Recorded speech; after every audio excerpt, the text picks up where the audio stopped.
Limited liability partnership act 2008 ഇതൊരു important ഏരിയയാണ് നമ്മുടെ ബിസിനസ് റെഗുലേഷനുള്ളത്. അതിൽ ആദ്യം നമ്മൾ എന്താണ് ലിമിറ്റഡ് ലയബിലിറ്റി പാർട്ണർഷിപ്പാണ്. ലിമിറ്റഡ് ലയബിലിറ്റി പാർട്ണർഷിപ്പിൽ നമ്മൾ അത് ഈ പാർട്ണർഷിപ്പ് ആക്ട് ശരിക്ക് റിന്യൂവേറ്റ് ചെയ്ത് വന്നിട്ടുള്ള അല്ലെങ്കിൽ മാറ്റങ്ങൾ ഉൾക്കൊള്ളിച്ചുകൊണ്ടാണ് നമ്മൾ പാർട്ണർഷിപ്പ് ആക്ട് ഈ ലിമിറ്റഡ് ലയബിലിറ്റി പാർട്ണർഷിപ്പ് ആക്ട് കൊണ്ടുവരുന്നത്. അതായത് ഈ 1932 പാർട്ണർഷിപ്പ് ആക്ട്, ഈ ഇന്ത്യൻ പാർട്ണർഷിപ്പ് ആക്ട് 1913 ഏറ്റവും വലിയ പ്രത്യേകത എന്ന് പറഞ്ഞു കഴിഞ്ഞാൽ അതിലെ പാർട്ട്നേഴ്സിൻ്റെ ലയബിലിറ്റി അൺലിമിറ്റഡ് ആയിരുന്നു. അപ്പോൾ അതിനൊന്ന് ഓവർകം കൂടിയും ചെയ്യാനാണ് ലിമിറ്റഡ് ലയബിലിറ്റി പാർട്ണർഷിപ്പ് കൊണ്ടുവന്നത്. ഇതിൽ എന്താണ് ലിമിറ്റഡ് ലയബിലിറ്റി പാർട്ണർഷിപ്പ് എഗ്രിമെൻ്റ് ഉണ്ട് ചോദിക്കുന്നുണ്ട്. അത് നമ്മൾക്ക് പഠിക്കുന്നതിന് മുമ്പ് എന്താണിതെന്ന് ആദ്യം പഠിക്കണം. ഈ നോട്ട് ഇവിടെ ഓൾറെഡി വന്നതാണ്. അപ്പോൾ ഈ എഗ്രിമെൻ്റ് എന്ന് പറഞ്ഞാൽ പാർട്ട്നേഴ്സ് തമ്മിലുള്ള ലയബിലിറ്റിൻ്റെയും പ്രോഫിറ്റിൻ്റെയും ലോസിൻ്റെയും ഒക്കെ ഷെയർ ചെയ്യുന്ന അവരുടെ റൈറ്റ്സ്, ഡ്യൂട്ടീസ്, എല്ലാ കാര്യങ്ങളും പാർട്ട്നേഴ്സ് തമ്മിലുള്ള ആ കാര്യങ്ങൾ എക്സ്പ്ലെയിൻ ചെയ്യുന്ന ഒന്നാണെന്ത് ലിമിറ്റഡ് ലയബിലിറ്റി പാർട്ണർഷിപ്പ് എഗ്രിമെൻറ്റ്. നോക്കുക, റിട്ടേൺ എഗ്രിമെൻ്റ് ആണ് between partners, between the LLP and its partners which determining the mutual rights duties of the partners. കണ്ടോ, ഇതൊരു എഗ്രിമെൻ്റ് ആണ്. ഈ എഗ്രിമെൻറ്റിൽ ഓരോ പാർട്ട്നേഴ്സിൻ്റെയും റൈറ്റ്സും ഡ്യൂട്ടീസും പറഞ്ഞിട്ടുണ്ടായിരിക്കും. അതുപോലെ തന്നെ their rights and duties in relation to that LLP. അതായത് ഏത് LLPയിലാണ് ഒരു പാർട്ട്ണർ ഉള്ളത് ആ LLPയുമായി ബന്ധപ്പെട്ട അയാളുടെ റൈറ്റ്സും ഡ്യൂട്ടീസും പ്രതിപാദിക്കുന്ന ഒരു ഡോക്യുമെൻ്റ് ആണ് ലിമിറ്റഡ് ലയബിലിറ്റി പാർട്ണർഷിപ്പ് എഗ്രിമെൻറ്റ്. ഇനി നമ്മൾ പറയാൻ പോകുന്നത് എന്താണ് ലിമിറ്റഡ് ലയബിലിറ്റി പാർട്ണർഷിപ്പ് എന്നാണ്. Is a business form which provides the benefit of limited liability. Limited ലയബിലിറ്റിയുടെ ബെനിഫിറ്റ്സ് നൽകുന്ന ഒരു സ്ഥാപനമാണ് ഇത്. അതായത് ലിമിറ്റഡ് ലയബിലിറ്റി എന്ന് പറഞ്ഞാൽ എന്താണ്, ഒരു പാർട്ട്ണർ എത്രയാണോ ഇൻവെസ്റ്റ് ചെയ്തിട്ടുള്ളത് ആ ഇൻവെസ്റ്റിൻ്റെ അതുവരെ 1 രൂപയാണ് ഇട്ടിട്ടുണ്ടെങ്കിൽ അയാളുടെ ബാധ്യത 1 രൂപയാണ്, അല്ലാതെ കമ്പനിയുടെ മൊത്തം ബാധ്യത അയാൾക്ക് ഏറ്റെടുക്കേണ്ട ആവശ്യമില്ല. അതാണ് ഒരു ബെനിഫിറ്റ്. രണ്ടാമത് നമ്മൾ ഇതിൽ പറയുന്നത് LLP as compared to company form of business structure audit is exempted up to a certain level of turnover in case of LLP. അതുപോലെ തന്നെ LLPക്ക് ഒരു കമ്പനി ആണെങ്കിൽ കമ്പൽസറി, അതായത് സ്റ്റാറ്റ്യൂട്ടറി ഓഡിറ്റ് ആവശ്യമാണ് എല്ലാ ഫിനാൻഷ്യൽ ഇയർ ക്ലോസ് ചെയ്തിട്ടും. അതൊന്ന്. പക്ഷെ അത് ഇവർക്ക് നിർബന്ധമല്ല. പിന്നെ 2 ആളുകൾ മിനിമം ഉണ്ടെങ്കിൽ minimum 2 people can form an LLP. ഒരു LLP തുടങ്ങാൻ മിനിമം 2 ആൾ മതി. There is no maximum limit on the number of its partners. എത്ര പാർട്ട്നേഴ്സ് വേണമെന്ന് പറയുന്നതിൻ്റെ മാക്സിമം എത്ര മെമ്പേഴ്സ് ആവാം എന്നതിനെ കുറിച്ചിട്ട് ഇവർ പ്രതിപാദിക്കുന്നില്ല. This is preferred choice of small businesses and instead of a general partnership. ഒരു വലിയൊരു ജനറൽ പാർട്ട്ണർഷിപ്പിലേക്ക് പോവാതെ ചെറിയ തരത്തിലുള്ള ബിസിനസ് ചെയ്യുവാനും കൂടാതെ ആ ലിമിറ്റഡ് ലയബിലിറ്റി എന്ന് പറയുന്ന ലിമിറ്റഡ് ലയബിലിറ്റിയുടെ ആ ഒരു ബെനിഫിറ്റും എൻജോയ് ചെയ്യാൻ പറ്റും ഈ ബിസിനസ് ആവുമ്പോൾ. ഓക്കെ, ഇനി നമ്മളോട് ഇതിൻ്റെ ഫീച്ചേഴ്സാണ്. നിങ്ങൾ കമ്പനീൻ്റെ ഫീച്ചേഴ്സ് +1 പഠിച്ചിട്ടുണ്ടായിരിക്കും. ആ ഫീച്ചേഴ്സ് തന്നെയാണ് ഇതിനുണ്ടാകുന്നത്. Incorporated body. എന്താണ് ഇൻകോർപ്പറേറ്റഡ് ബോഡി എന്ന് പറഞ്ഞാൽ നമ്മൾ ലീഗലി രജിസ്റ്റർ ചെയ്യുമ്പോഴാണ് നമ്മൾ ലീഗൽ ഇൻകോർപ്പറേറ്റഡ് ബോഡി ആകുന്നത്. ഇനി പറയുന്ന ബോഡി ഓഫ് കോർപ്പറേറ്റ് എന്ന് പറഞ്ഞാൽ അതൊരു സ്ഥാപനമായി കൺവേർട്ട് ചെയ്യുന്നു. LLP is A body of corporate register under LLP act 2008. പിന്നെ മിനിമം ആൻഡ് മാക്സിമം പാർട്ട്നേഴ്സ് നമ്മൾ പറഞ്ഞു. മിനിമം 2 പേരും, മാക്സിമം ഇതിന് എണ്ണം ഇല്ല, അത് അൺലിമിറ്റഡ് ആണ്. പിന്നെ സെപ്പറേറ്റ് ലീഗൽ എക്സിസ്റ്റൻസ് ആണ്. ഒരു വ്യക്തിയെ പോലെ തന്നെ ഇതിന് ഒരു സെപ്പറേറ്റ് ലീഗൽ എക്സിസ്റ്റൻസ് ഉണ്ട്. പിന്നെ പെർപ്പച്വൽ സക്സഷൻ ആണ്. അങ്ങനെ പറഞ്ഞു കഴിഞ്ഞാൽ ഒരു സ്ഥാപനം തുടങ്ങി കഴിഞ്ഞാൽ എന്നും നിർത്തലില്ല. അത് എന്നാണോ വൈൻഡപ്പ് ആണ് അന്നാണ് അത് എന്താവുന്നത്, നിർത്തപ്പെടുന്നത്. ഇത്രയും കാര്യങ്ങളാണ് ഫീച്ചേഴ്സ് പറയുന്നത്. പിന്നെ പറയുന്നത് ഞാൻ കുറച്ചുകൂടി ആഡ് ചെയ്യുന്നുണ്ട്. അതായത് liability of LLP is not a liability of individual partners. Individual പാർട്ട്നേഴ്സിന് ഒരിക്കലും ലയബിലിറ്റി വരില്ല, സ്ഥാപനത്തിനേ വരികയുള്ളൂ. LLP must have at least 2 partners. ഇത് ഓൾറെഡി ഡിസ്കസ്ഡ് ആണ്. മാക്സിമം ലിമിറ്റ് ഇല്ല.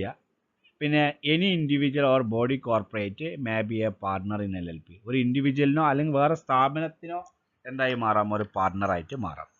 പിന്നെ partner is an agent of LLP not for a other partner. ഒരു LLPയുടെ ഒരു ഏജൻ്റ് ആയിട്ടാണ് പാർട്ട്ണർ പ്രവർത്തിക്കുക.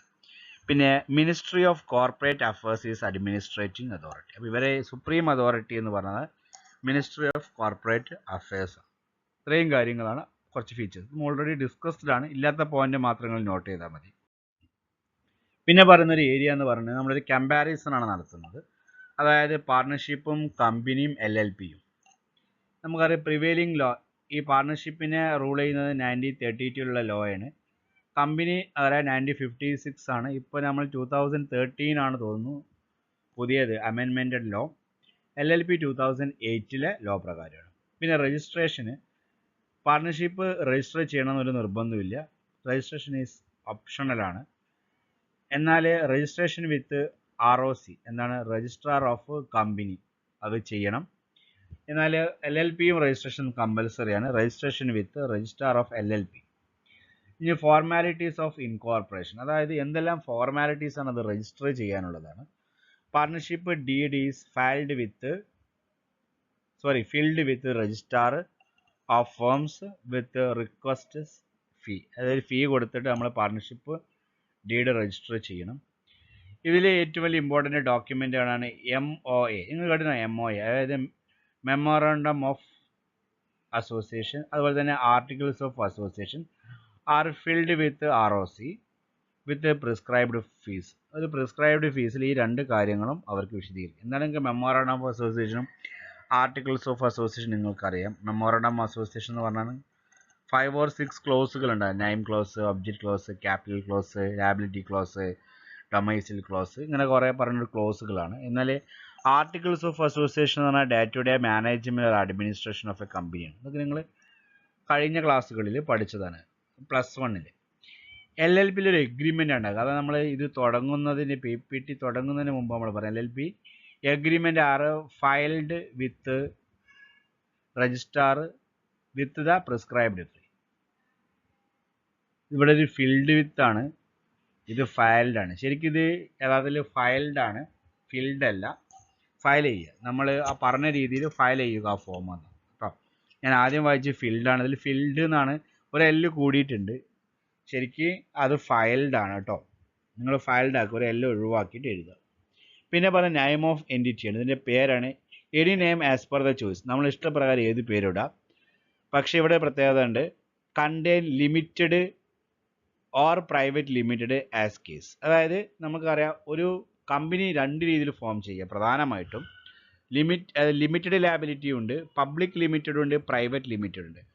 അതായത് ഈ പ്രൈവറ്റ് ലിമിറ്റഡ് എന്ന് കേൾക്കുമ്പോൾ പ്രൈവറ്റിൻ്റെതും പബ്ലിക് ലിമിറ്റഡ് എന്ന് പറയുമ്പോൾ ഗവൺമെൻറ്റും പല ആളുകളും തെറ്റിദ്ധരിക്കാറുണ്ട്. അത് തെറ്റാണ്. അതൊരു കമ്പനി നമ്മൾക്ക് രണ്ട് വ്യക്തികളുണ്ടായി, ഇപ്പോൾ വൺ മാൻ കമ്പനി ഉണ്ട്. അപ്പോൾ കമ്പനി 2-3 ആളുകൾക്ക് കൂടിങ്ങാണ്ട് ഫോം ചെയ്യാം. അതിൻ്റെ മിനിമം മാക്സിമം ഒക്കെ നിങ്ങൾ +1 പഠിച്ചതാണ്. എന്നാൽ നമ്മൾ ഷെയർ നമുക്ക് പബ്ലിക്കിൽ നിന്ന് ഇഷ്യൂ ചെയ്യാം. അതായത് NSE BSEയിലൊക്കെ രജിസ്റ്റർ ചെയ്തിട്ട്, ഇപ്പോൾ ടാറ്റ, ബിർള, റിലയൻസ് ഇതൊക്കെ പബ്ലിക് ലിമിറ്റഡാണ്. പബ്ലിക്കിൻ്റെ അടുത്തുനിന്നും അവർ ഫണ്ട് കളക്ട് ചെയ്യും. അതായത് 49% ഫണ്ടും പബ്ലിക്കിൻ്റെ കയ്യിൽ നിന്നായിരിക്കും. അതാണ്. എന്നാൽ ഇവിടെ നോക്കുക, LLPയിൽ ഇത് name to contain LLP as suffix. LLP നമ്മൾ എന്ത് ചെയ്യണം, ആ പേരിനോട് കൂടെ ആഡ് ചെയ്യണം. ഇനി ലീഗൽ പ്രൊസീഡിങ്സ് ആണ്. Only registered partnership can sue the third party. ഒരു രജിസ്റ്റേർഡ് ആയിട്ടുള്ള പാർട്ണർഷിപ്പിന് മാത്രമേ ഒരാൾക്കെതിരെ കേസ് കൊടുക്കാൻ കഴിയുള്ളൂ. പിന്നെ companies legal entity can sue and to be sued എന്ന്. കമ്പനി ഒരു ലീഗൽ പേഴ്സണാണ് നമ്മൾ പഠിച്ചത്. അതുകൊണ്ട് തന്നെ ഈ ഒരു കമ്പനിക്ക് വേറെ കമ്പനികൾക്കെതിരെ, വ്യക്തികൾക്കെതിരെ കേസ് കൊടുക്കാം. അതുപോലെ തന്നെ കമ്പനിക്കെതിരെയും കേസ് ലഭിക്കാം. LLPൻ്റെത് എന്താണ് പറയുന്നത്?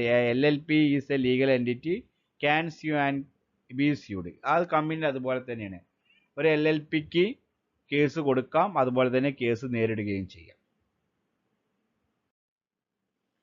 ഇനി എന്താണ് LLP എഗ്രിമെൻറ്റ്, അതായത് ലിമിറ്റഡ് ലയബിലിറ്റി എഗ്രിമെൻറ്റ്? നമ്മൾ കഴിഞ്ഞ ക്ലാസ്സിൽ അത് ഡിസ്കസ് ചെയ്തു. LLP agreement is a written contract between the partners of LLP or between the LLP and its designated partners to establishes the rights and duties of a designated partners toward which other well toward the LLP. അതായത് ഓരോ partners തമ്മിൽ ഇവർക്ക് പാർട്ണർഷിപ്പിൽ പോലെ partner എന്നല്ല വിളിക്കുക ഇവരെ. നമ്മൾ പറഞ്ഞ ടൈപ്സ് ഓഫ് പാർട്ണർ ഉണ്ട്. നമ്മൾ active partner, sleeping partner, dormant partner, partner by estoppel, holding out, ഇങ്ങനെ ഒരുപാട് പഠിച്ചിട്ടുണ്ട്. ഇവിടെ നമ്മൾ ഉപയോഗിക്കുന്ന ഒരു ടേമാണ് എന്ത്, ഡെസിഗ്നേറ്റഡ് പാർട്ണർ. അതായത് കുറച്ചുകൂടി പവർഫുൾ ആണ് മറ്റുള്ളവരെക്കാളും. അതൊരു ഡയറക്ടറോ നല്ല പോസ്റ്റ് പുതിയൊരു നല്ല ഡെസിഗ്നേഷനിലായിരിക്കും അവർ വർക്ക് ചെയ്യുക. സാധാ ഒരു ജസ്റ്റ് ഒരു പൈസ ഇൻവെസ്റ്റ് ചെയ്തിട്ട് വെറുതെ ഇരിക്കുന്ന ഒരാളായിരിക്കില്ല. അപ്പോൾ അവർ കുറച്ചും പേരുണ്ട്. അതുകൊണ്ടാണ് അവിടെ ഒരു ഡെസിഗ്നേറ്റഡ് പാർട്ണർ എന്ന്. നമ്മൾ എന്താണ് LLP എഗ്രിമെൻറ്റ് മുമ്പ് പറഞ്ഞത്, അതുകൊണ്ടാണ് ഡീറ്റെയിൽഡായി പറയാത്തത്. ഒരു ഡോക്യുമെൻ്റ് ആണ്. ഡോക്യുമെൻറ്റ്സ് എല്ലാ പാർട്ട്നേഴ്സിനെയും റൈറ്റ്സും ഡ്യൂട്ടീസും എന്ത് ചെയ്തിട്ടുണ്ടായിരിക്കും, വിശദീകരിച്ചിട്ടായിരിക്കും. ഇനി പാർട്ട്നേഴ്സ് ആൻഡ് ഡെസിഗ്നേറ്റഡ് പാർട്ട്നേഴ്സ്. ഇവിടെ എന്താണ് ഡെസിഗ്നേറ്റഡ് പാർട്ട്നേഴ്സ് എന്ന് പറയുന്നുണ്ട്, ഞാനത് പറഞ്ഞു തരാം. Designated partners is a concept introduced by Limited Liability Partnership Act 2008. Designated partners are similar to the director of a private limited company. ഒരു പ്രൈവറ്റ് ലിമിറ്റഡ് കമ്പനിയുടെ ഡയറക്ടറാണ് മിക്കവാറും അതിൻ്റെ മുതലാളി. അത്രയ്ക്ക് പവറുള്ള ഒരാളാണ് ആര്, designated partners. A designated partner in a LLP when compared to the director of a company enjoy more rights and privileges. അപ്പോൾ അതെന്താണ്, designated പാർട്ട്ണറിനെ LLP when compared to a director of a company enjoy more rights and privileges. അപ്പോൾ ഒരു കമ്പനിയുടെ ഡയറക്ടറെക്കാളും കൂടുതൽ റൈറ്റ്സും പ്രിവിലേജസും ഉള്ളത് designated partners. ഇതിലിപ്പോൾ 2 മാർക്കിന് ചോദിക്കാവുന്നതാണ്. ഇനി നമ്മൾ വയ്ക്കുന്നത് minimum requirement to start a LLP ആണ്. ഒരു LLP സ്റ്റാർട്ട് ചെയ്യാൻ മിനിമം എന്തൊക്കെ റിക്വയർമെൻറ്റ് ഉണ്ട്? നമുക്കറിയാം മിനിമം 2 പേര് വേണം. പിന്നെ no minimum capital. Minimum capital ഇത്ര വേണമെന്ന് പറയുന്നില്ല. പക്ഷെ നമുക്ക് കമ്പനീൻ്റെ കേസിലും പാർട്ണർഷിപ്പ് ലിമിറ്റഡ് കമ്പനിയും പ്രൈവറ്റ് ലിമിറ്റഡൊക്കെ നമ്മൾ ക്യാപിറ്റൽ പറഞ്ഞിരുന്നു, നമ്പറും പറഞ്ഞു. അവിടെ നിങ്ങൾ 2 ആൾ ഓർക്കണം. പരീക്ഷയ്ക്ക് ചോദിക്കുന്ന ഒരേ ഒരു ചോദ്യമായിരിക്കും, what is the minimum number of partners required to start a LLP.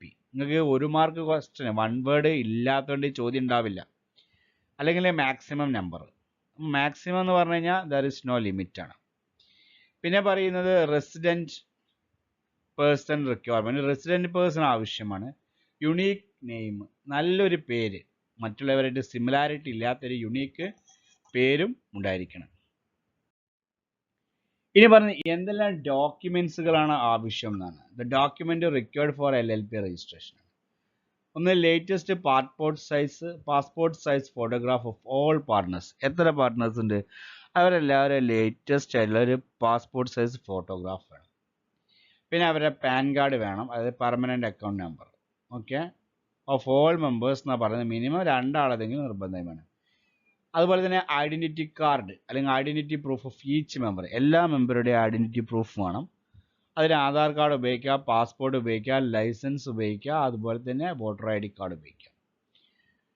പിന്നെ പറയുന്നത് ഐഡൻറ്റിറ്റി പ്രൂഫും അഡ്രസ് പ്രൂഫും ഉണ്ട്. Address proof of all partners. നമുക്ക് ബാങ്ക് സ്റ്റേറ്റ്മെൻറ്റ് എടുക്കുക, passbook, electricity bill, telephone bill, Aadhaar card or any utility bill. പിന്നെ പറയുന്നത് copy of mobile bill, telephone bill, electricity bill or bank statement of all partners with present address. പിന്നെ registered office address proof.